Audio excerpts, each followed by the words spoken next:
Slow mo. You have to reverse it. Reverse it more. No, you can't. I'll call this meeting of Seneca County Commissioners to order for Tuesday, October 2nd.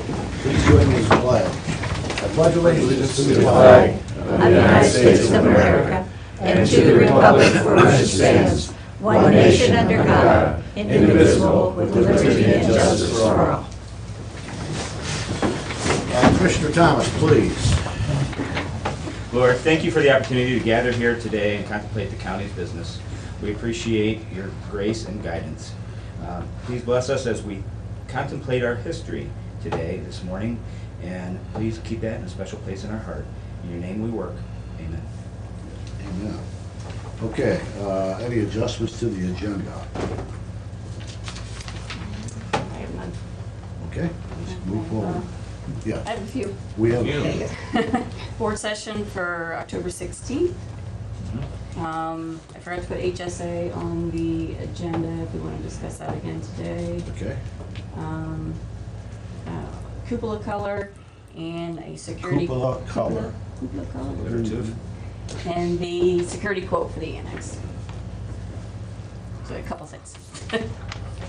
Is this partly old business, partly new, huh? Yes, a little bit So, of. October, that would be new business. Let's go with the HSA because that's old business. You want to do roll call first? Oh, yeah, let's do that. Let's do roll call, why don't we, while we're here? Commissioner Kirchner? Commissioner Stacy? Here. Commissioner Thomas? Here. And I guess then I will also accept the motion to approve the digital audio video recording of the board session September 25th. So moved. Second? Okay, roll call on that too. Commissioner Thomas? Yes. Commissioner Stacy? Yes. Commissioner Kirchner? Yes. Okay, are we caught up now? Yes. Thanks, All right, Vicki. here we go. HSA, we brought the recommendations last week from the Health Insurance Advisory Committee for the increase to singles and family, and I think you both wanted time to sit and discuss it. I did send Shane some of that information as well, so he would be prepared for today. Any Okay. discussions on that, or? You want to start? I had, an additional thought that I shared with Stacy in a conversation last week. And like I said, I don't know when, I understand the HSA contributions and why companies did that. So far, if I was to once the first year going into an HSA in a previous employment, and it's at shock factor, that high deductible, et cetera. And so I don't want to take away anything we've been doing. I want to at least keep that. But what kind of jump or do we ever get to a point we don't have to incentivize it if it's the only thing we're offering? I don't, my personal opinions, I like the contribution rate, the employees have a little bit into it. I don't want to have to raise that and see that. We're in a very good renewal year. That won't always be the case. And I guess I wonder what does something on the compensation of employees overall cost us in addition to what we, we're just getting into. I think everybody probably turned their budgets in by the deadline yesterday was October 1st, so Stacy's working hard on the budget. But, what does another 2% cost us for all employees versus jumping this up to? There's just various things that went through my mind. So if we don't have to decide yet, I guess I'd like to crunch some numbers along those ways. That's just my personal opinion of where I'm at with the thought process. Just to revisit real quick for Shane, the net cost, the proposed recommendation from the committee was to raise the family to $750 or the singles to $750 and family to $1,500. the net effect on the general fund would be $60,000. The total difference is $85,750, and the general fund covers about half of that. Okay, so 42,000 would be thereabouts, Yeah. 43,000 to the general. Commissioner Thomas, any thoughts here? No, I don't have any thoughts on this right now. Okay, so you would like another week to review? Well, like I said, I'd like to look at the numbers. Like I said, we just had one conversation about that, what some of those other things cost us. And looking at that way, because one thing, we talked about the potential of a match. Is that something we can't do? I think Ron Burns was going to look into that. We have no decision-making on what the employee, that would go into their HSA, but whether they otherwise contribute to the HSA or don't is a personal decision. If it's in their wages, they also then would have the money to put into the HSA if they got it that way.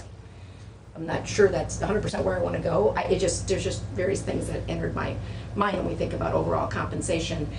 And it's important that we are very competitive in keeping our employees. When we see what's going on out there, the Amazon announcement this morning, various things. They're raising their personal from the company's minimum wage. It's a competitive thing. It's got to be. Everybody's competing for people. What unemployment 4.1. So, one more time, again, as a refresher, because I'm not sure that Commissioner Thomas had heard everything. The recommendation of the committee was to raise those HSA amounts, contributions. It was also to move everybody towards the HSA, the high deductible plan, by 2020. So the thought process was to get the HSA contribution closer to the deductible, as close to it as possible. Yeah. And then move everybody into the high deductible plan. Eliminating the PPO plan. Which in theory would save some money from the general fund because of the lesser cost of the HSA high deductible. Okay. So that's any other recommendations the committee had? There was no increases to the employees for 2019, and then there was The holiday in November. the holiday in November, but those you did approve. Yes. So, the other one was the, Okay, well, I see no harm in reviewing the numbers. This doesn't go into effect until the first of the year, right? right.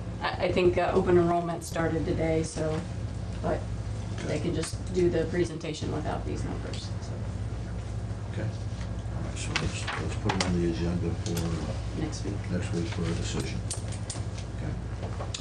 All right, October 16th meeting. That is scheduled as our evening off-site meeting. I just wanted to remind you, since it's a couple weeks away, we have it on the calendar for Loudon Township. So I don't think we've been to Loudon Township House before, so we'll check with them and make sure their township house is either big enough or we'll find a place. But that was on the agenda. That evening is a conflict for me. Oh, So maybe we can have a further discussion about outside of session. okay. That's a Tuesday, right? 16th? Yep. Yeah. Yeah. Okay, Yeah, works for me, so I'm good.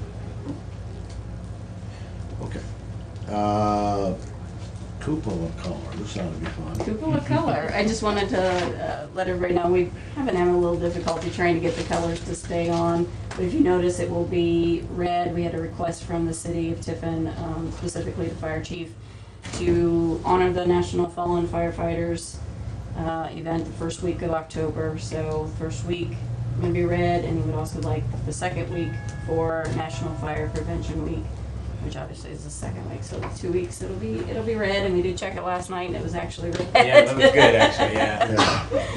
Have we looked at anything like adjusting that thing so more of Lady Justice can? Yeah, we spitballed some ideas. It's just a money issue, and we can get it far enough away to shine up there. Yeah, I think we're getting about half of her. Yeah, not the best half either. Yeah. Stop, don't answer that. Depends on your perception. Okay. All right, so yeah. Just wanted to give you guys an update so everybody kind of knew why it was red. Okay. It looks good, actually. Security quote for the annex. Yes. They're wrapping up, finishing up their punch list items. They did an inspection on the data center, the fire suppression system, so we're getting close to occupancy. It's come to our attention, talked to the sheriff about this. The 2 doors in the vestibule right now are not alarmed because they were the main entrance. So when we bid it, we didn't include that in hooking that up to the alarm system. And then somehow the one door in the Justice Center that's towards Market Street, Right. in the stairway, that Not never alarmed got either. alarmed. So Sheriff asked me if I could get a quote. Those are locked from the outside, Yes. but it would be in case But somebody went through them. if somebody could open the door for somebody. I got you. What's the quote? $2,904 to put those 3 doors on the security system. I would make a motion that we move forward with that. That's okay. Okay, roll call please. Commissioner Thomas? Yes. Commissioner Stacy? Yes. Commissioner Kirschner? Yes. Do we have a anticipated move-in date for the annex?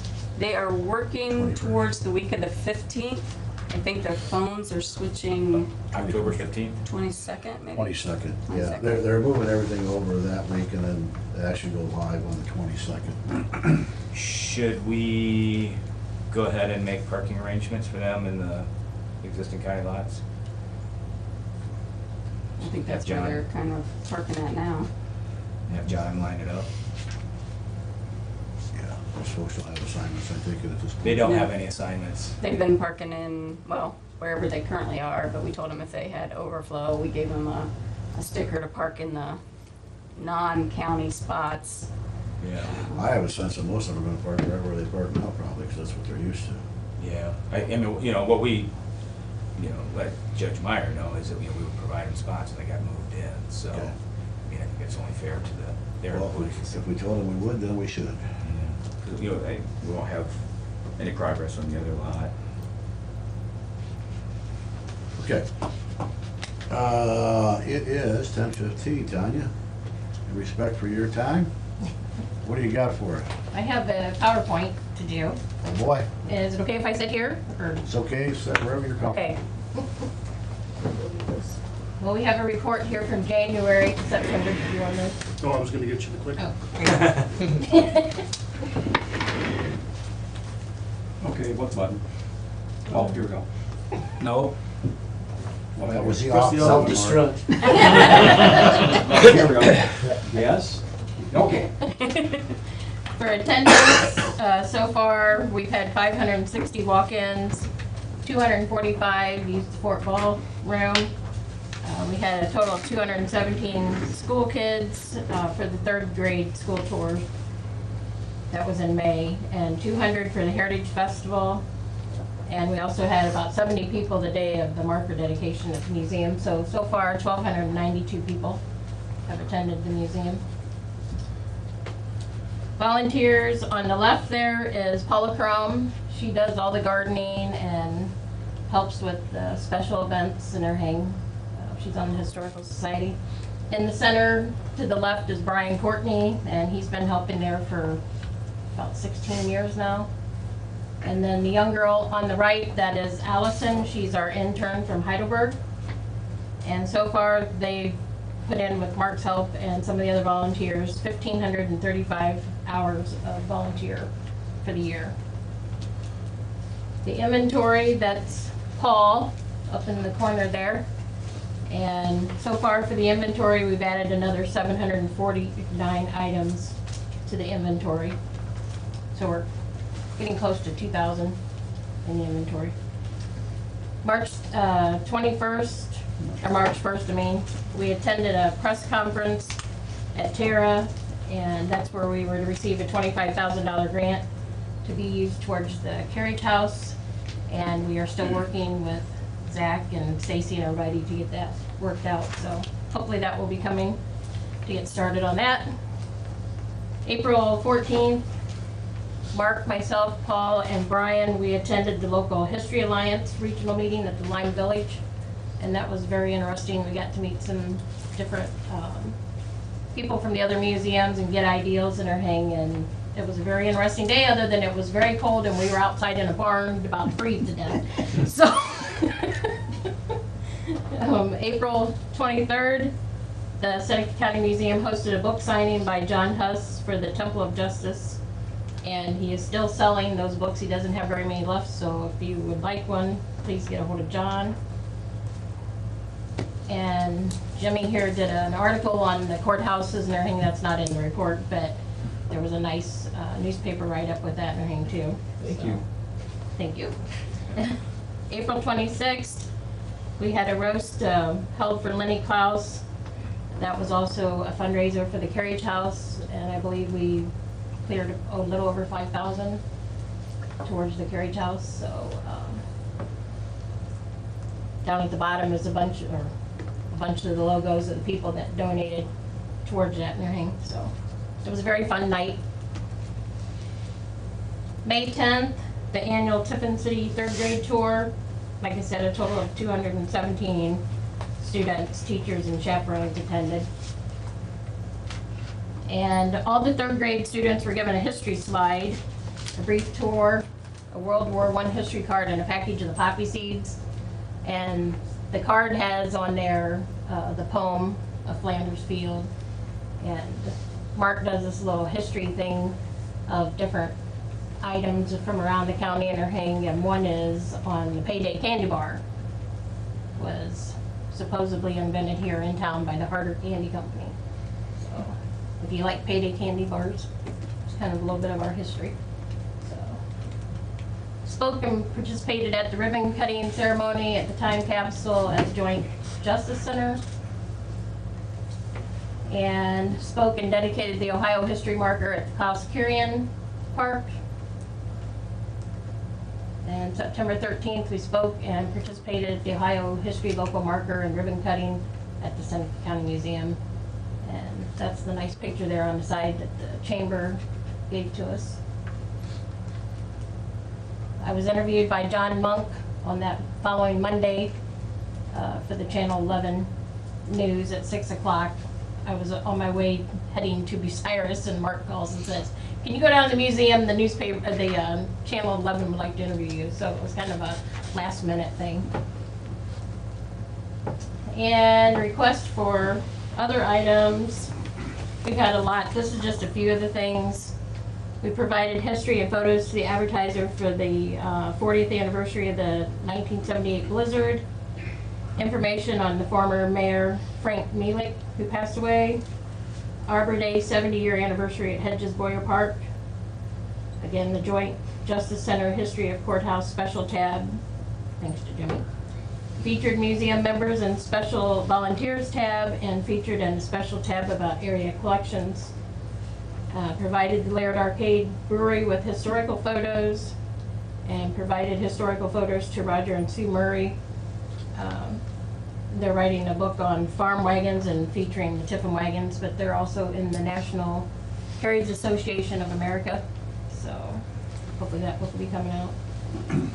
The Tiffin Candle Company, we've been doing write-ups for each of the candles, and they're being sold locally. So if you like candles, please buy them. We get $1 from each candle that sells, and then the company is matching $1 for it, so we get $2 from each one. So social media, the Seneca County Museum website. We use that to post new and special events, changes in schedules, community events, fundraising ideals, and the museum Facebook. We have over 7,300 likes, and some of them have been viewed over 20,000 on the post. Every day it's a historical photo and research, and if anybody has anything they would like to submit, photos or anything that they're not sure of or they'd like to share, please send them to Mark and we will do what we can with them. New displays at the museum is the Mad Dog Killers for the 70th anniversary, and that has been a big hit. We have a newspaper article that will be coming out. We're not sure when, but hopefully soon, because it's only up until the end of this month. And Jim Robinaught's miniatures, he's actually working on one now of the East Tower. And then after that comes down for the Mad Dog Killers, we'll be doing an article and display on the 100th anniversary of World War I. And these boards for the Heritage Festival we have made every year, usually 2, sometimes 4, but this year we had 2 made on the history of the Tiffin glass.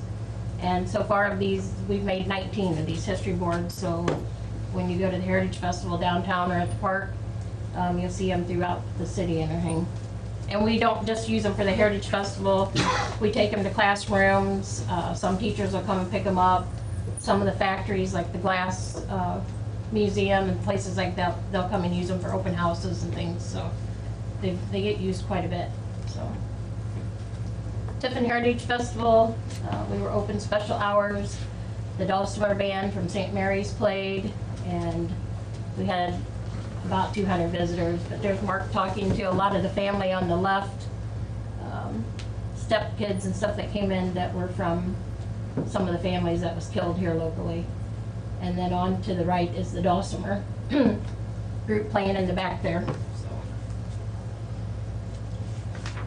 And then next thing is Christmas. In 3 weeks we start decorating the whole museum, and that takes up pretty much the rest of the year. So thank you. That's my presentation. Any questions or? Thank you, Tanya.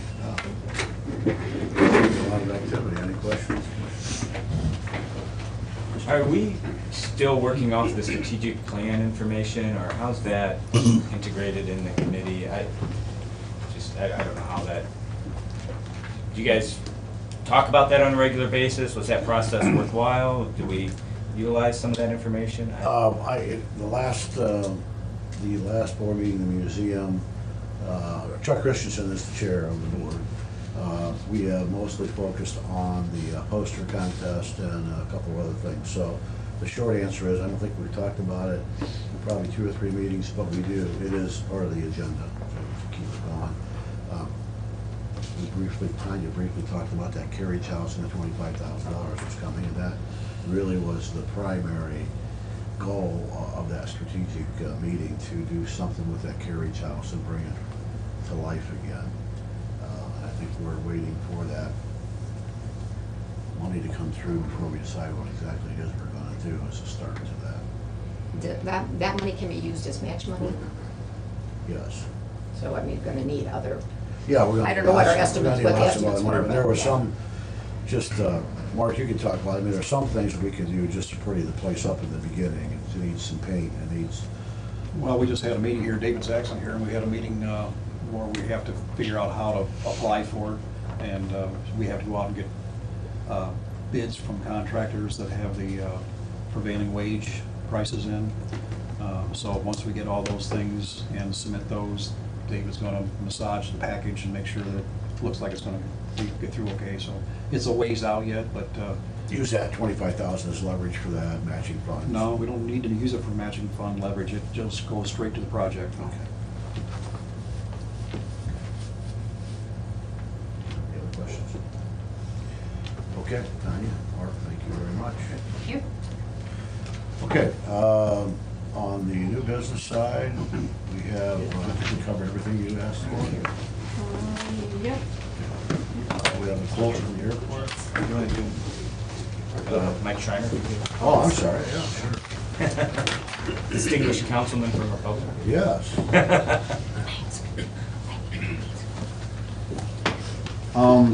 My name's Mike Schreiner. I'm the commander over at Sons of American Legion in Republic.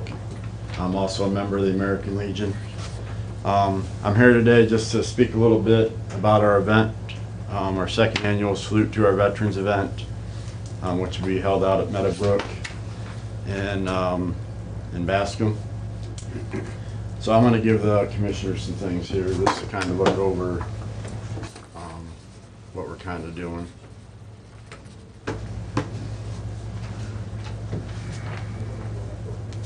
Thanks, Mike. Nothing going on in the farm today? Just about to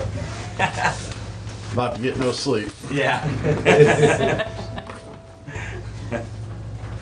Appreciate you coming in.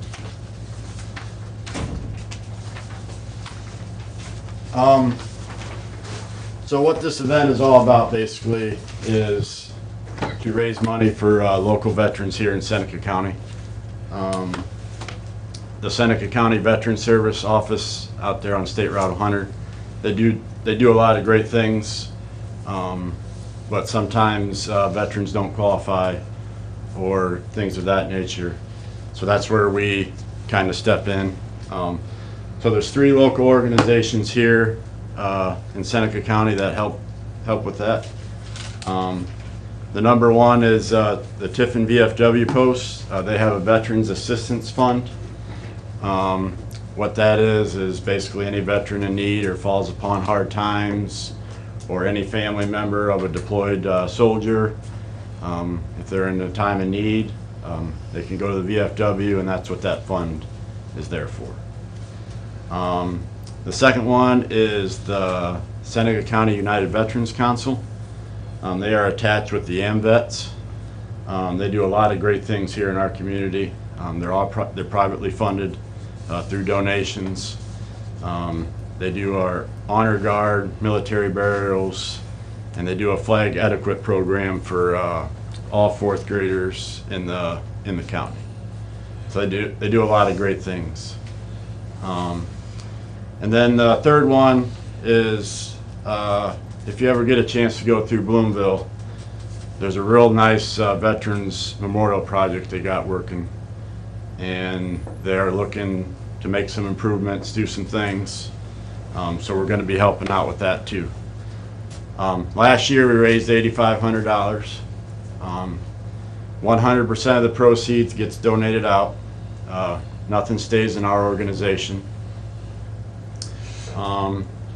We do have a Facebook page that gives all our event details, where you can purchase tickets. We have 2 locations here in Tiffin, at Simply Susan's and Viaduct. We got one over at New Wriggle and at Sost, and one over in Bascom at the Stumble Inn. We're going to have 3 entertainers that night.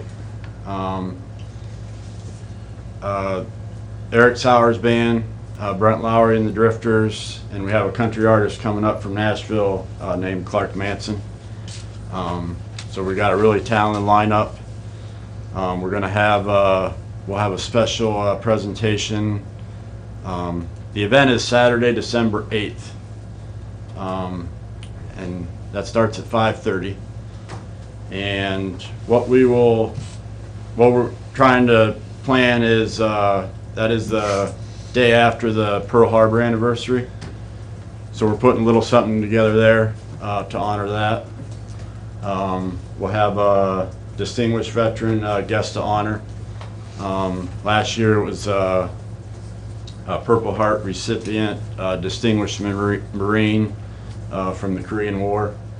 So it was really nice to have him there. We did a little something special for him. So this event, I just want the commissioners to know, get the word out. We are in need of some sponsorship. The Seneca County National Farmers Organization has locked on as one of our premium sponsors, as well as the American Legion Post here in town. The event costs about $12,000 to put on. We offer free taxi service. Jollies will be there with food. And so, like I said, we have a lot of costs going into it. And the Seneca County Sheriff will be there as well for security reasons. But this is to raise awareness for veterans in our community. It all stays right here in Seneca County. That's what was important to me when I started this thing. Last year we had a lot of success. I have a great team that helps me put this on. Like I said, my contact information is on Facebook. We have a website, salutetourvets.com. My phone number is there. If you know organizations out there that do a match or whatever, let's say we donate $2,500 to an organization, they match that. Reach out to me. Just give me about 24 hours to get back with you, because I do work full time. I farm, and I'm very active in the community. So I think that's about it. And it's a great time. Yeah, I mean, we had a lot. It's a lot of fun. We had a lot of fun last year. The event lasts about 6 hours. Doors open at 5:30. We close things up about 11. We're gonna have a $500 cash drawing. We got a gun raffle going on. Johnson's over in McCutcheonsville helping us out with that. So, we are limited on ticket sales. Last year we sold out, so we're hoping for another sellout again this year. So,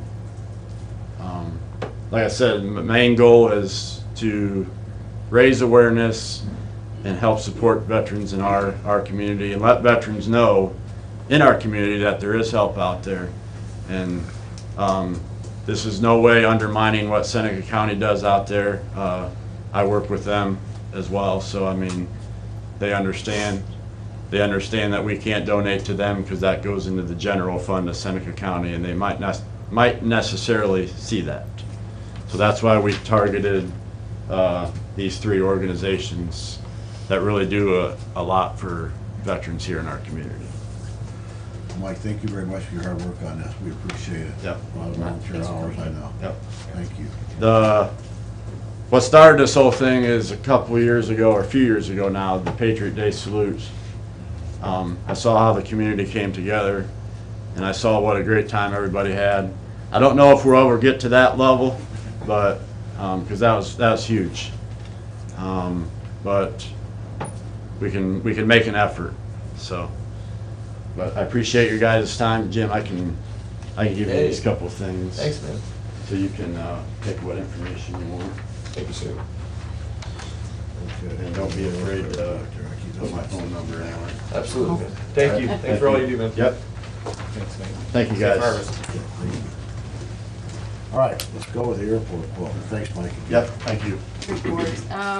Brad was in, I think, the beginning of the season and mentioned some seal coating for the ramp and also talked about taxiway. I think they tried to put it in the grant.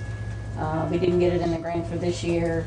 Brad is hoping to do the taxiway portion still in next year's grant, but he would like to go forward yet this season to do the county ramp seal coat with tar sealer, crack fill, 1/4 inch or larger. The quote that he received is $11,652. He wasn't able to come in today, but I think he had talked about this in the spring, thought we'd get it in with the grant. Didn't get it in, didn't get it approved this year in the grant, so he thinks the taxiway will go next year, but he would like to do the ramp this year. Did we ask him for a capital budget for 2019? We did, Have we received it? we have not.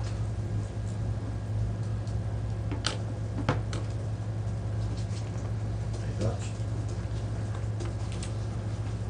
Recommendation, Administrator? Brad's recommendation.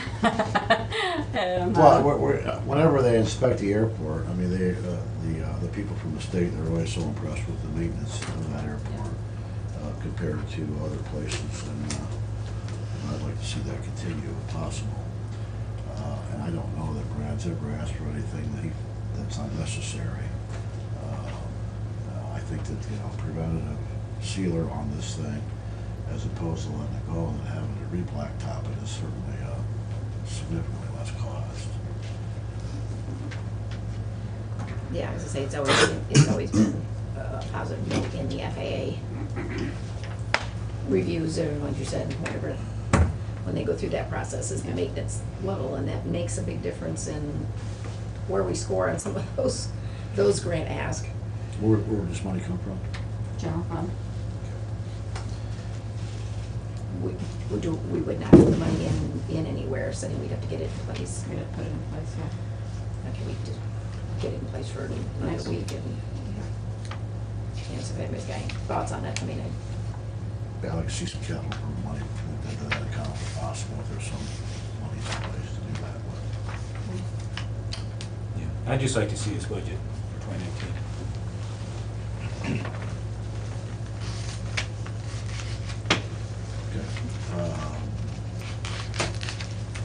Do you want to defer action on it then, or do you want to make some move today? and he said we don't have it in place anyway. Do we need to, is it, I'd have to put, do a resolution, if you want to wait till next week, we can put the resolution together. Okay, that works, very good. Okay, let's get into the supplemental appropriations and fund transfers.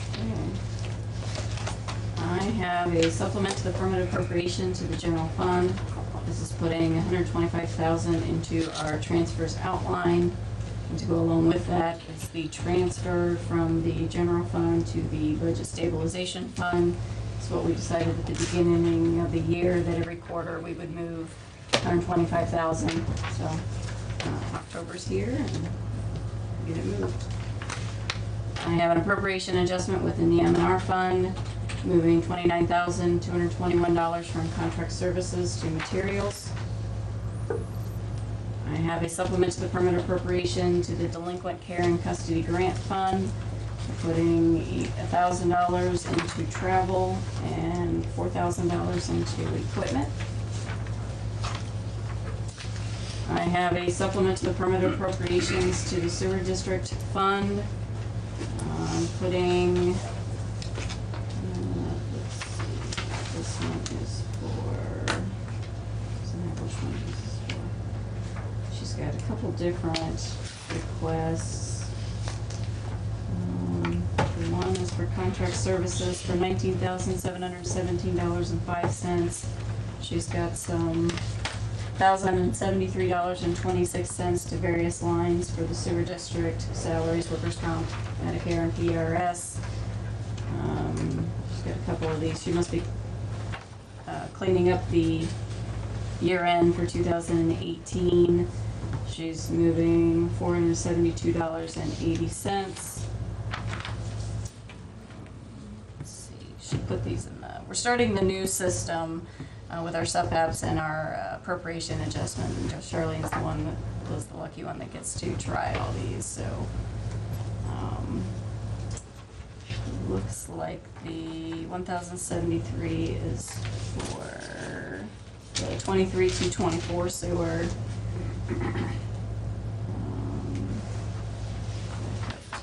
Next one. Are these all planned expenses, or are these administrative fees? There was just not enough money put in the lines for these, for the salaries and PRS. She didn't indicate there was an increase of any kind. There was just, it just wasn't budgeted.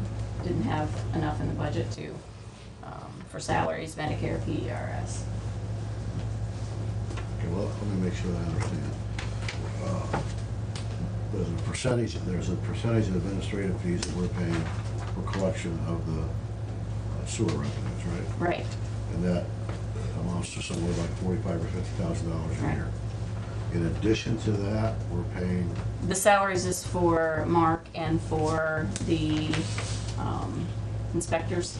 okay? Yeah, salary lines. The It's admin not stuff. for the admin. Yeah. All right, understood. That's- Okay, I just want to make sure I knew where I was coming from. Yep. And she has an appropriation adjustment, moving $17,000 from supplies and equipment to contract services. I have a supplement to the permanent appropriation to the Bascom Sewer District, putting $3,314.26 into the Bascom Capital Improvement line. I have a resolution establishing the IT Advisory Committee. I brought this up a couple weeks ago.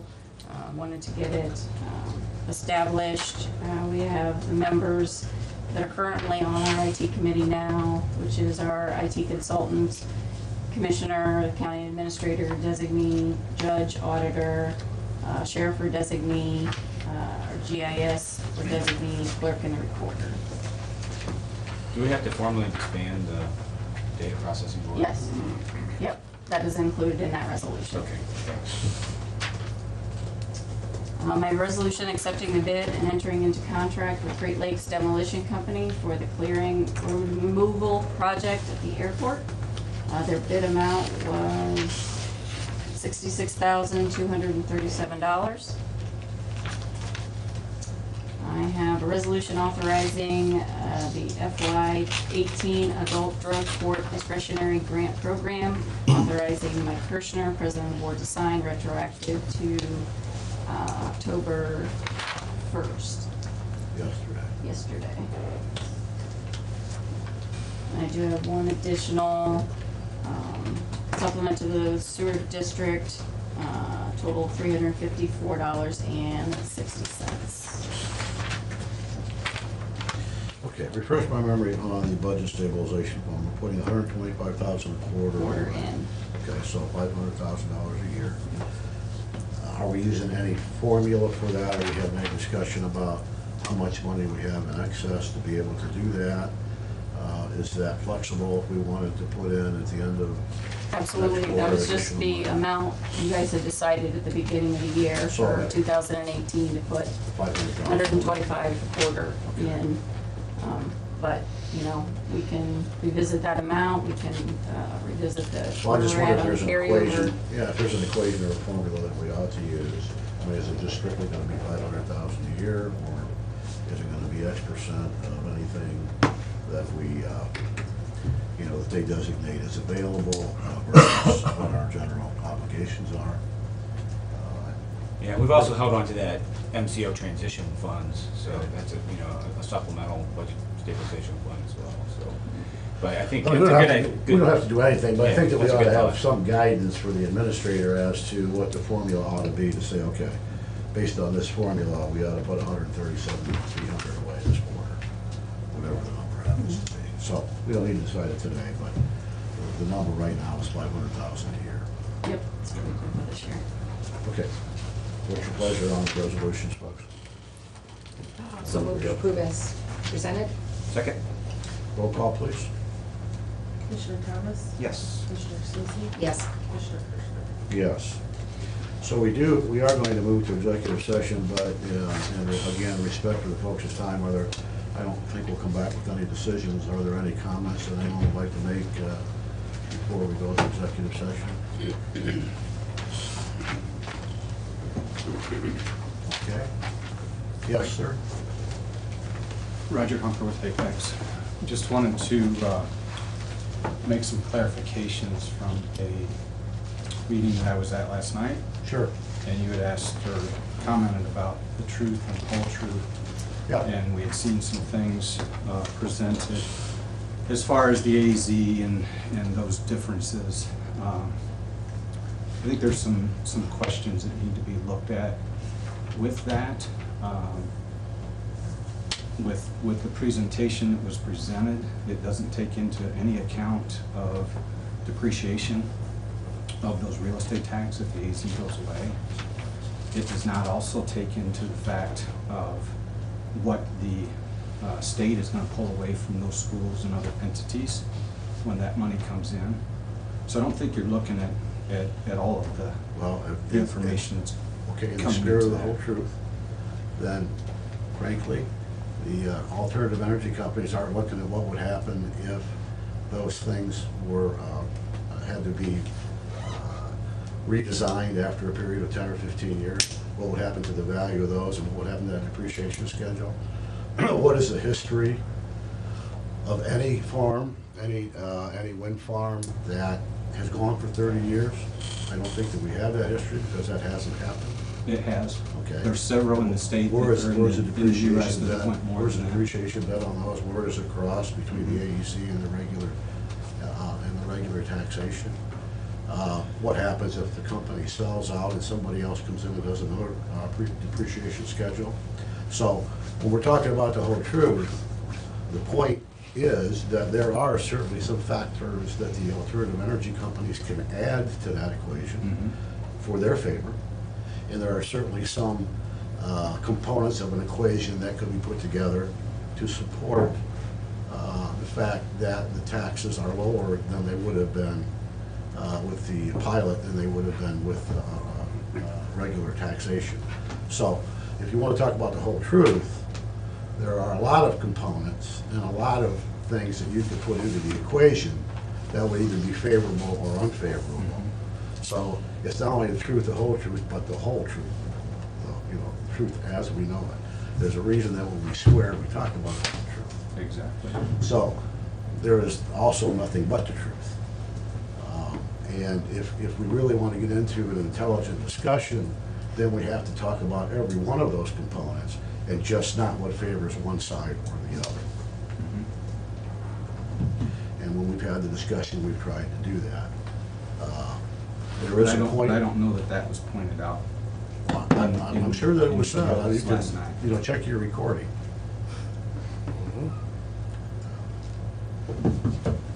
David, are you still working on these numbers? I am. Okay. Do you have a projected time we might have those, or? Well, it depends on people outside my sphere, so. Okay. So you're working on, thanks. Yeah, absolutely.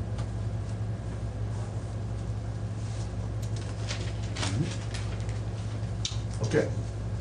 Any other questions, comments? I'll accept the motion on executive session. So moved. For the purpose of Personnel. personnel and what? Employment. Employment. Roll call, please.